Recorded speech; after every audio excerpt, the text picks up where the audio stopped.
Wahabi ini di dalam masalah furu'iyah ini memang punya konsep gampang membid'ahkan orang. Karena gampang membid'ahkan, mereka yang membid'ahkan tahlil, membid'ahkan maulid, dan macam-macam lah. Itu ajaran Wahabi. Walhasil ya, ajaran Wahabi ya itu sebenarnya. Ya, Assalamualaikum warahmatullahi wabarakatuh. Nah. Ya, Ustaz, saya mau nanya, cara menanggapi sekarang kan ada Wahabi yang ekstrim, ada yang toleran. Itu bagaimana cara menanggapi kita? Ada Wahabi yang ekstrim dan yang toleran. Ya, silakan ditanggapi Ustaz. Kalau Wahabi yang ekstrim ya, jadi biasanya begini. Kalau ada Wahabi ekstrim mengeluarkan statement melalui ceramah atau tulisan, ya kita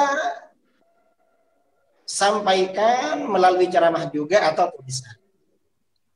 Dan biasanya tulisan kita atau ceramah kita mereka perhatikan. Kalau mereka gak bisa jawab, biasanya gak ngomong lagi. Paling mencari-cari celah yang dijadikan alasan untuk ya mencela kita itu. Yang penting setiap ada kemungkaran dari Wahabi atau dari siapapun itu kita tanggapi. Baik mereka yang ekstrim maupun mereka yang moderat.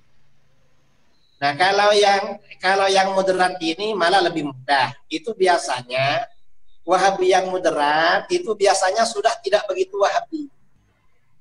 Cuma dia mau meninggalkan Wahabi yang mungkin masih ada ajaran-ajaran Wahabi yang sudah kuat ya, gak bisa meninggalkan. Tapi dia mau menyalahkan Ahlus Sunnah gak bisa. Mengapa?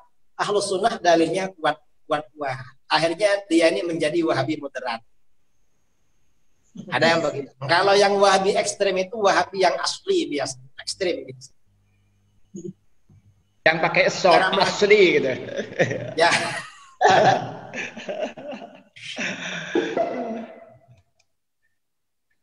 Ya, saya kira cukup. Persilahkan yang lain ngacung tangan yang mau tanya. Ya, persilahkan. Sifatullah ini dari Mesir, persilahkan. Assalamualaikum warahmatullahi wabarakatuh. Waalaikumsalam. Saya alumni Sidogiri, Ustadz. Jadi dulu sebelum saya pamit ke Kiai, dan itu berpesan ke saya, jangan sampai jadi Wahabi, Jong. Itu dulu. Waktu itu pesannya dari Kiai. Lah, untuk kami sebagai pelajar di Mesir juga kebingungan seperti apa sih sebenarnya kriteria untuk dikatakan Wahabi, sehingga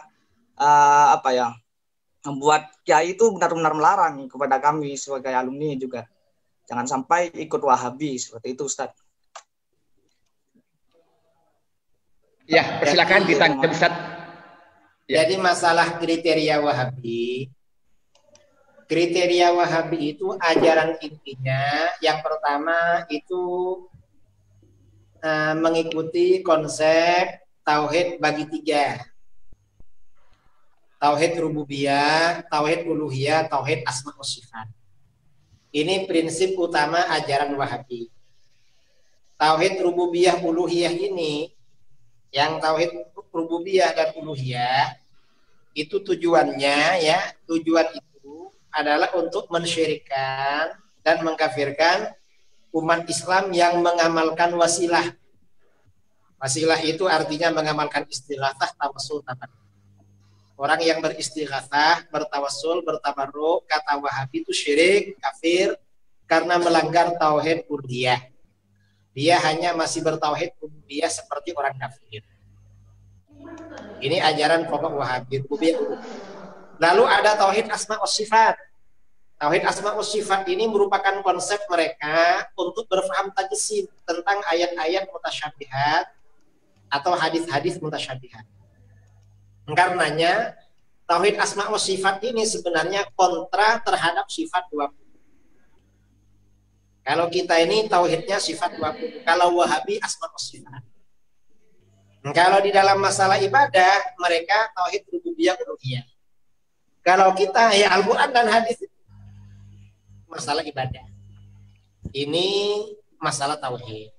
Kemudian di luar pembagian ini perbedaan pokok kita dengan Wahabi sebenarnya masalah tauhid.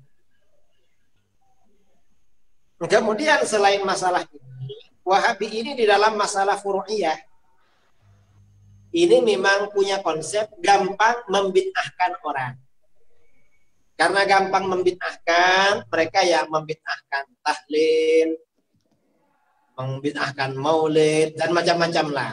Itu ajaran Wahabi. Walhasil ya, ajaran Wahabi ya itu sebenarnya. Yang saya sebutkan tadi. Dan hampir semua Wahabi ya punya konsep seperti itu. Cuma memang kata tadi itu ada yang radikal, ada yang moderat.